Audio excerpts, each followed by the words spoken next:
Summit के लिए देख रहे हैं ग्लेशियर। नमस्कार दोस्तों, आप सबका स्वागत है मिस्टिक भारत गाथा में। जैसे कि आप जानते हैं कि अभी हम डांग डिस्ट्रिक्ट को पूरा कवर कर रहे हैं, जितना हो सके शुरुआत करी है हमने। और हमारे साथ आज जो जुड़े हैं वो ऐसी हस्ती है कि जिन्होंने देश और विदेश दोनों में भारत का नाम रोशन किया है पर्वतारोहण में। हमारे साथ है भुवन भाई जयराम भाई राठौड़, जो हमें उनकी कहानी बताएंगे। बिकॉज दोस्तों, तब डांग ऐसी जगह थी जहाँ पे कोई फैसिलिटी नहीं थी। अब तो फिर भी थोड़ी बहुत फैसिलिटी हुई है, लेकिन कुछ फैसिलिटी न होने के बावजूद भी आज उन्होंने जिस मुकाम पे पहुंचे या जो मुकाम हासिल किया है, उनकी जर्नी क्या रही है वो हम उनसे जानते हैं। तो भुवन भाई, आप ऐसी जगह से बिलोंग करते हैं जहाँ स्ट्रगल बहुत होता है। डांग में तब फैसिलिटी कुछ नहीं थी, और आज तो खैर थोड़ी बहुत फैसिलिटी है, लेकिन फिर भी आप उस बैकग्राउंड से आते हैं जहाँ पे एजुकेशन नहीं होता है। आपके पेरेंट्स को पता भी नहीं है कि आगे लाइफ में क्या करना चाहिए। तो ऐसे में आपने ये सारी चीजें कैसे सोची और कैसे आगे बढ़े? मैं मेरा जो विचार है, मैं जब पढ़ाई करता था तभी स्पोर्ट स्पोर्ट में बहुत रुचि मेरे को धराता था। मैं डिस्ट्रिक्ट स्टेट लेवल पे मैं खेलता था, जिसमें कबड्डी हो गया, खो खो हो गया, जी। फिर रनिंग हो गया। 5 अच्छा। किलोमीटर, 10 किलोमीटर, 15 किलोमीटर ऐसा मैं रनिंग करता था। ओके। और जो मेरा जो विचार है जो माउंटिंग का, मैं हमारा डिस्ट्रिक्ट में ऐसे प्लेयर है जो रनिंग कर सकते हैं, जैसे सरिता गायकवाड़ हो गई और मुरली गावित हो गया। और मुझे कुछ अलग करना था, कि ऐसा बताना था कि हमारे डांग में भी ऐसे ऐसे युवा युवती है जो अपना देश का नाम रोशन कर सकते विश्व लेवल पे रोशन कर सकते हैं। तो उन लोगों से मैं प्रेरित होके जी। मैं दुनिया का जो टॉप गेम है वो मैं करना चाहता था। उसमें जो माउंटिंग, जो दुनिया का टॉप गेम है, वो मैंने पसंद किया। और उसमें मुझे जब बसंत रिपाल मैम है, जो भारत की पहली महिला है एवरेस्ट चढ़ने वाली, और अरुणिमा सिन्हा जो विश्व की प्रथम विकलांग महिला है एवरेस्ट चढ़ने वाली, जी। तो उससे मैं बहुत प्रेरित हुआ। और इस फील्ड में मैं मुझे कुछ पता नहीं था कि कैसे आगे बढ़ना है, कहाँ से ट्रेनिंग लेना है, वो सब।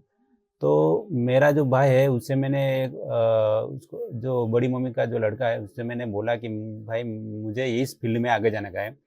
तो उसने कैसे भी करके मुझे माउंट आबू राजस्थान, जो गुजरात गवर्नमेंट थ्रू वहाँ पे ट्रेनिंग मिलती है, जी। जी। वहाँ पे मुझे कांटेक्ट करवाया। और वहाँ पे ट्रेनिंग के लिए मुझे भेजा।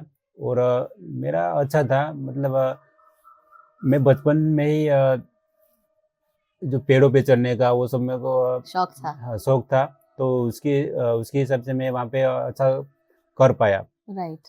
तो वो देख के मेरा एवरेस्ट बेस कैंप और काला पत्थर के लिए मेरा सिलेक्शन हुआ। तो वहाँ पे मैं गुजरात से अकेला था, और यूपी का सर था, और राजस्थान की एक लड़की थी। वो हम तीन तीन जन थे मेंबर्स, और वो टीम बना के हम एवरेस्ट बेस कैंप और काला पत्थर करने के लिए गए। वहाँ पे जी। मैं बेस्ट दे दिया। फिर हमारी जो एक मेंबर्स थी, वो उसका शरीर है वो वहाँ पे काम नहीं कर रहा था, वो उस एल्टीट्यूड पे, क्योंकि फ्रोजन हो गया था। हाँ, ओके। क्योंकि उसका ऑक्सीजन लेवल बहुत वहाँ पे कम था। राइट। तो ऐसे में मैं और मेरा जो सर है, वो हम काला पत्थर समिट के लिए गए, और टॉप करके भारत देश का वहाँ पे तिरंगा लहरा के वाह। वापस आ गए। और फिर मैं नेपाल में थे, तो वहाँ पे हमारे डिस्ट्रिक्ट में सब टीवी पे, सब अखबारों में सब आ गया कि हमारे डांग का जो युवा है वहाँ पे अपने देश का नाम नेपाल में रोशन किया। अपने देश का नाम जो तिरंगा है वो टॉप पे लेके हाँ लहराया। तो मेरे को बहुत खुशी हुई कि मैंने कुछ किया है देश के लिए। तो फिर मुझे धीरे धीरे सब यहाँ पे पहचानने लगे। हाँ, पहचानने लगे। फिर वो फीलिंग ही बहुत अलग थी। वाह। आप अभी जैसे बात कर रहे थे ना, तो मेरे रोंगटे खड़े हो रहे थे। मुझे ऐसा लग रहा था कि मतलब मैं एक ऐसे इंसान के साथ बैठी हूँ जिसने अपने भारत देश का नाम इतना रोशन किया है। तो ये खाली उस पर्सन को या उनका सुन के आपको मोटिवेशन मिला, या इसमें आगे बढ़ने के लिए किसी ने आपको प्रेरणा दी है? जो अरुणिमा सिन्हा है, जो बसंत रिपाल मैम है, उनकी जो जो स्ट्रगल गाथा है वो बहुत ही अलग है, क्योंकि जो अरुणिमा सिन्हा एक विकलांग महिला, उसके अंदर कितना वो जुनून था कि मुझे नहीं, अपने कैसे भी करके मुझे टॉप करना है। जी। उसकी जो स्टोरी है वो, उससे मैं बहुत प्रेरित हुआ, बहुत प्रभावित हुआ, क्योंकि जब वो वॉलीबॉल प्लेयर है वो, तो जब वो ट्रेन में जा रही थी तो उसका उसके गले में सोने की चेन थी। उसको जो ट्रेन में जो बदमाश थे वो खींच रहे थे सोने की चेन, तो उसने नहीं दिया, तो उसको उन लोगों ने उठा के बाहर फेंक दिया। तो वहाँ से दूसरी ट्रेन आ रही थी दूसरी पटरी पे, उससे टकरा के नीचे गिर गई। उसमें एक पैर उसका कट गया और एक पैर में फ्रैक्चर हो गया। तो वो क्या, मीडिया में वो सब उसके बारे में गलत आने लगा। तो वो बेड पे ही उसने प्रण लिया कि मुझे अभी दुनिया का टॉप गेम करना है। तो वो घर पे भी नहीं गई, उसके पैर में से खून भी नहीं, ऐसा वो सब निकल रहा था थोड़ा, अच्छा मतलब अच्छा हुई भी नहीं। और डायरेक्ट बसंत रिपाल जो जमशेदपुर वहाँ पे निकल गई। तो वो जो उसका जो ट्रेनिंग दौरान है, क्योंकि वो हमारी टीम की है वो, अच्छा। जो बसंत रिपाल में, फिर अरुणिमा सिन्हा, क्योंकि टाटा ने मुझे स्पॉन्सर किया था, उसको भी टाटा ने स्पॉन्सर किया था, और हमारे ऑफिस वहाँ पे वहीं पे जमशेदपुर में। ओके। तो मैंने कभी सोचा भी नहीं था कि मैं उस ऑफिस में कभी जाऊँगा, वहाँ पे मुझे बुलाएंगे और वहाँ से मुझे सपोर्ट मिलेगा। क्योंकि मैं जब स्ट्रगल कर रहा था तो मैं उसको कॉन्टेक्ट करने की बहुत कोशिश कर रहा था, लेकिन पता नहीं कि कैसे जो आखा भारत में से मेरा जो सक्सेस स्टोरी है, वो 100 प्रतिभाशालियों में से मेरा सिलेक्शन हुआ स्टोरी, जो टाटा स्टील द्वारा मेरा सिलेक्शन किया था उन्होंने। तो उसी दौरान उसी हिसाब से मुझे स्पॉन्सरशिप मिला था, और कांगयाक 7 जो लद्दाख में है, वो 6401 मीटर का जो शिखर है टेक्निकल, वो हमने टॉप किया था। हम 12 मेंबर्स थे, उसमें से हम 5 ही ऊपर टॉप पे पहुंचे थे, और वहाँ पे अपने भारत देश का तिरंगा मैंने लहराया था। क्योंकि मुझे जब मैं ट्रैकिंग कर रहा था, ऊपर चढ़ रहा था, तो सिर्फ मुझे मेरा जो डांग है, वहाँ का जो लोग है जो मेरे को सपोर्ट कर रहे हैं, वही याद आ रहे थे। नहीं, मुझे उन लोगों पे मेरे पे बहुत विश्वास है, मुझे कुछ करके दिखाने का है, और एक रिकॉर्ड बनाने का है। तो वही मैं लक्ष्य लेके चल रहा था मैं, और धीरे धीरे करके वहाँ पे टॉप पे पहुंचा, और वहाँ पे अपने भारत देश का तिरंगा मैंने लहराया। फिर वो भी टीवी पे, वो सब अखबारों में वो सब आने लगा, तो वो भी खुशी बहुत अलग थी। That's so great. अब तक आपने बहुत सारे पर्वतारोहण किए, तो उसमें सबसे हाईएस्ट पीक कौन सी रही आपकी? मेरे सबसे हाईएस्ट पीक वो लद्दाख में कांगयाक 7 करके है, क्योंकि वो बहुत टेक्निकल था वो, और वो लद्दाख एरिया ऐसा है कि वहाँ पे पेड़ पौधे नहीं है, और ऑक्सीजन बहुत कमी है। तो उसी में वो अपना जो शरीर का जो वहाँ का जो मतलब अनुकूल होना बहुत जरूरी है। उसमें रुकना, वहाँ पे रहना, क्योंकि हम माउंटिंग में 2 से 3 घंटा सोते हैं बस। अच्छा। क्योंकि वहाँ पे ऑक्सीजन नहीं मिलता। फिर ऊपर हम जैसे जैसे हाइट पे जाते हैं, वहाँ पे मतलब जो गैस है वो भी खत्म होने लगता है, जलता नहीं, क्योंकि ऑक्सीजन अच्छा, गैस भी नहीं जलता। हाँ, गैस भी नहीं जलता, क्योंकि हमको रेडीमेड फूड लेके जाना पड़ता है। और पानी के लिए भी मतलब दिक्कत होता है, क्योंकि वहाँ पे बर्फ होता है, पानी नहीं होता। तो वही हमारा ड्राई फूड वो सब होता है, खाने के लिए भी हमारा थोड़ा चेंज हो जाता है। बेस कैंप तक ठीक है, वहाँ पे वो सब गैस भी सब चलता है, तो वहाँ पे खाना पीना सब बना के हम थोड़ा बहुत खाते हैं। तो वो सब ऐसा बहुत सारी ऐसे प्रॉब्लम्स आती है ट्रैकिंग के लिए। तो आपको मतलब पूरा डाइट का ध्यान और प्रैक्टिस कितने टाइम करनी पड़ती है वहाँ चढ़ने के लिए? मतलब ऐसी जगह पे जहाँ ऑक्सीजन इतना कम है, तो क्या क्या ट्रेनिंग होती है आपकी अपार्ट फ्रॉम फूड, और क्या क्या ट्रेनिंग होती है? हमारा बेस कैंप तक मतलब हम ट्रैकिंग करके आते हैं, नाइट वहाँ पे एक दो नाइट रुक के आते हैं। कैंप 1 पे रुकते हैं 1-2 नाइट, फिर कैंप 2 पे रुकते हैं 1-2 नाइट। क्योंकि वो क्या, हमारा वहाँ उस लेवल पे जो शरीर है वो एक्लेटाइमेंट होना चाहिए, बहुत ही जरूरी है। क्योंकि हम डायरेक्ट वहीं हाइट पे निकल जाएंगे तो बहुत प्रॉब्लम हो जाएगा। तो उसी हिसाब से हम वहाँ पे हमें जो क्रैम्पन होते हैं, वो शूज हमारा मतलब ट्रैकिंग के वाला शूज है ना, वो हाँ थोड़ा अलग होता है, वो पहन के हम चलते हैं। ओके फिर क्रैम्पन वो सब चेक करते हैं, वो सब हमारा रूटीन होता है राइट वहाँ पे प्रैक्टिस वाले। ओके। तो आपने कभी उस दौरान कोई तूफान का सामना ऐसा कुछ करने का एक्सपीरियंस हुआ है क्या आपको? हाँ, जब मैं सिक्किम में था तो मतलब एक क्रेवास ऐसी क्रेवास थी, हम जब शिखर जो सर कर रहे थे, टॉप पर जा रहे थे, तो वहाँ पे भी हम जो रोप था वो बीच में ही था, दोनों साइड वो क्रेवास था। तो वहाँ से क्या वो ऊपर से ना पत्थर वो सब गिर रहे थे, रोक रोक सब गिर रहे थे। तो वहाँ पे हम थोड़ा बहुत वो मतलब अलग था, क्योंकि वहाँ पे मैं बच गया था, क्योंकि वो डायरेक्ट हिट करने वाला था। ओह तो वो हमारा जो सर है वो चिल्ला रहे थे कि रोक आ रहा है, रोक आ रहा है ऊपर से, तो आप लोग थोड़ा साइड में जाओ, क्योंकि वो अटैच था, वो रोप है ना, वो अटैच था, तो इधर भी नहीं जा सकते, उधर भी नहीं जा अरे सकते। बाप रे, तो थोड़ा मतलब मैंने थोड़ा, खाली साइड होना पड़ता है। हाँ, थोड़ा ऐसे ऐसे झुक के मैंने साइड किया था, बस बच गए। बच गए।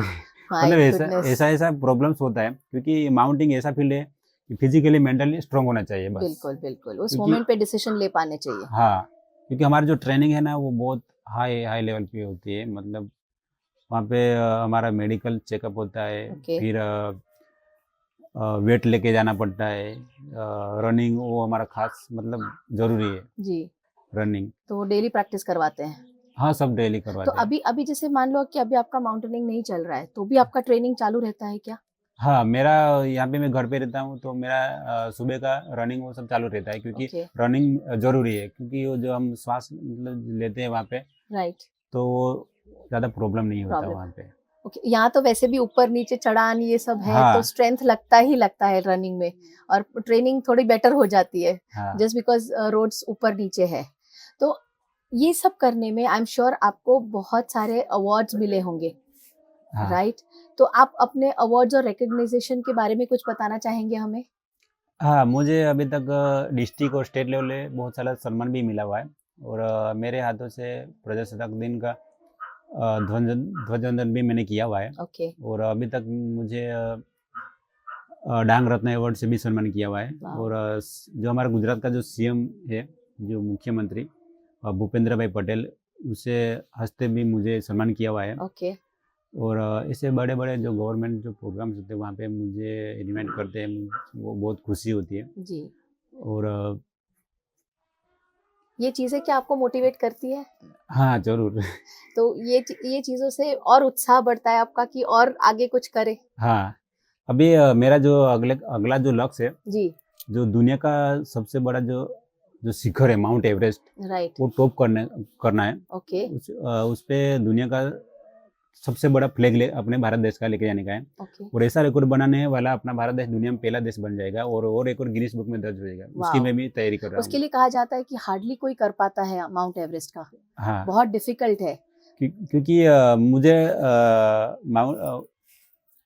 जो अपने भारत देश का सबसे बड़ा जो फ्लैग है, वो मतलब उसका जो वेट है थोड़ा बढ़ जाएगा, अच्छा, क्योंकि माउंटिंग फील्ड ऐसा है तो कि वो जो बड़ी, कैरी करके आप ऊपर चढ़ोगे? हाँ, तो आपके साथ कोई लोग रहेंगे कि आप अकेले रहोगे? वहाँ पे जो वहाँ पे नेपाल गवर्नमेंट है, वो जो शेरपा वहाँ का जो लोकल होते हैं वो कंपनी थ्रू हायर करते हैं, जी, जी, जी। तो उसके थ्रू मैं जाऊँगा। ओके, तो वो हाँ, लोग साथ आते हैं। हाँ, उसको मतलब जो माउंटिंग का जो मेरा जो खर्च है 30-35 लाख का जो खर्च है, ओके, वो मुझे नेपाल गवर्नमेंट को देना पड़ेगा। अच्छा ओके। हाँ, क्योंकि ऑक्सीजन का वो सब खर्च आएगा, फिर हमारे जो इक्विपमेंट वो तो सब आपके रहेगा। लिए कोई स्पॉन्सर है उसके लिए कि अभी आप ढूँढ रहे हो? अभी तो मैं ढूँढ रहा हूँ, ओके, हाँ, और मेरा जो लक्ष्य है 2026 में 1 अप्रैल मुझे एवरेस्ट करना है, जी।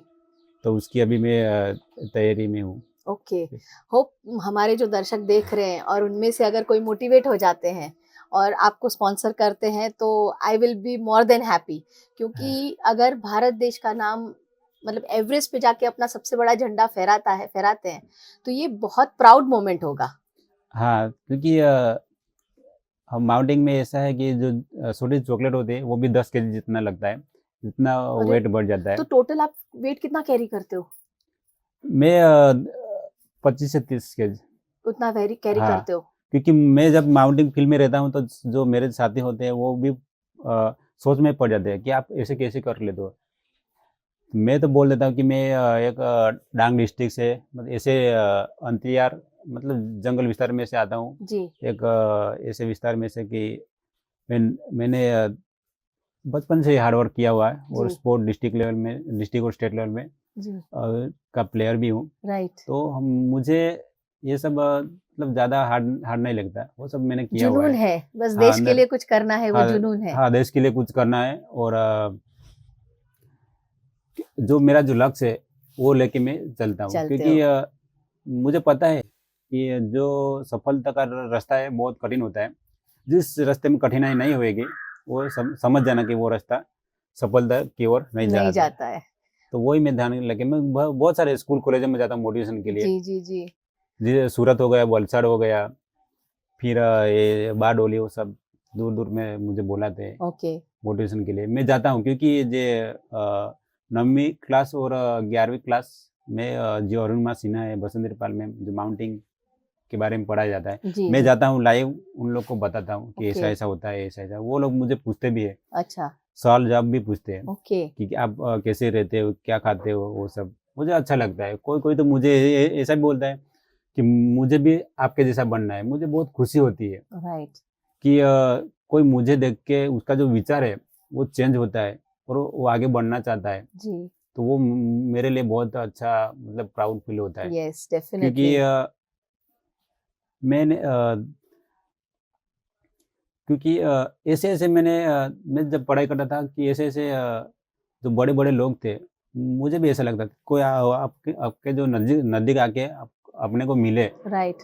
वो फ़ील मतलब अलग ही होता है। फील तो अलग मुझे ही होता क्या है। अब बहुत सारा मेरा बायोग्राफ़ी बन गया हुआ है, फिर बहुत सारे ऐसे मैगज़ीनों में मेरा लेख भी है जी जी। और ऐसे बहुत सारे ऐसे मतलब अवार्ड से मुझे सम्मान भी किए। सम्मानित किया गया है। हाँ, आई एम तो श्योर आपका ये जो जर्नी है वो आसान तो बिल्कुल रहा नहीं है। तो इतना मोटिवेशन आप लाते कहाँ से हो? कई बार ऐसा होता है ना कि इतनी तकलीफ़ें आती है तो इंसान छोड़ देता है, इंसान डर जाता है।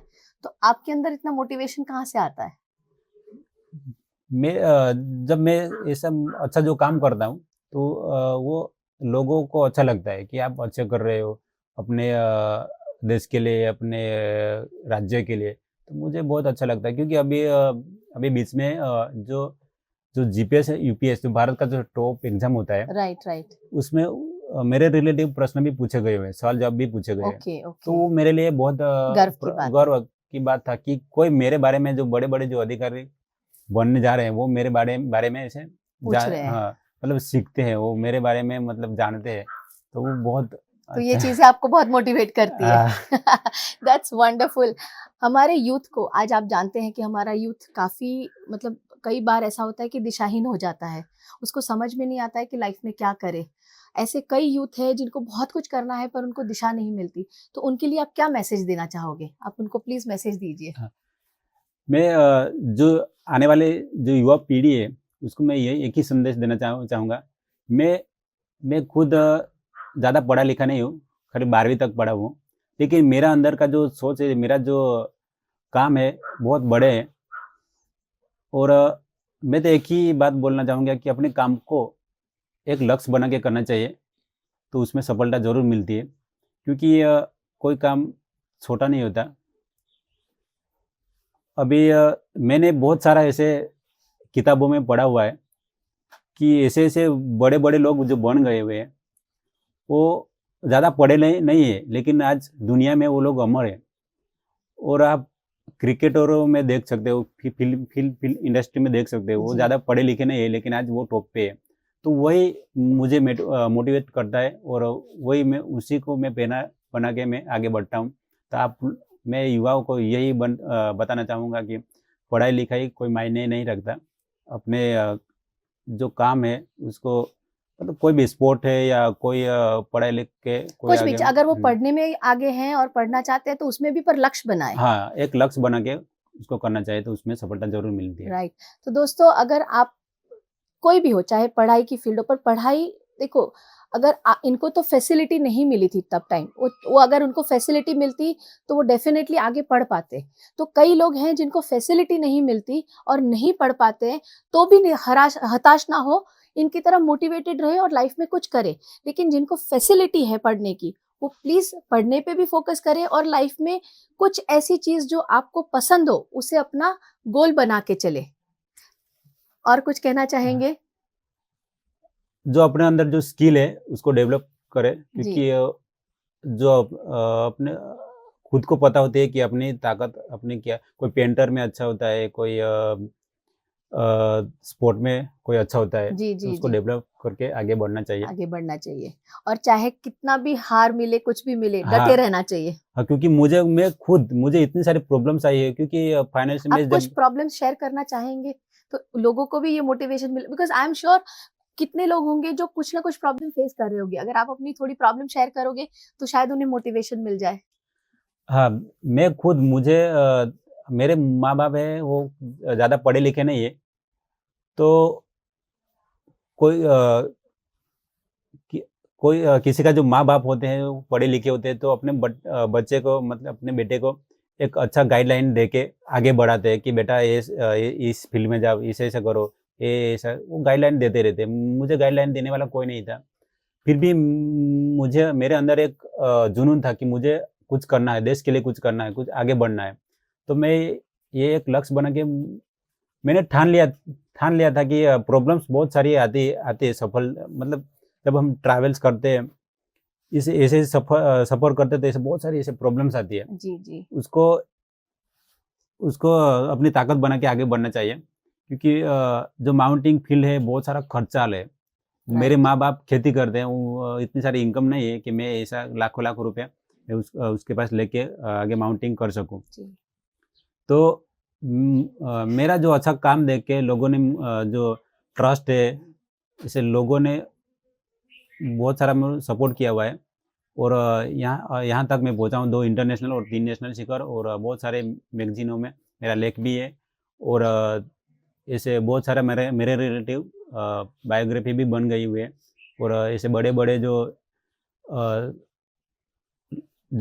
बड़े-बड़े जो लोगो हैं, जो सूरत से डायमंड किंग, फिर हमारे हमारे गुजरात का जो सीएम जी भूपेंद्र भाई पटेल, ऐसे बड़े-बड़े जो लोग हैं उसके हस्ते मुझे सम्मान भी किया हुआ है। जी, तो वो सब करना चाहिए, करना चाहिए, हार नहीं माननी चाहिए, हार कुछ नहीं भी हो मान जाए।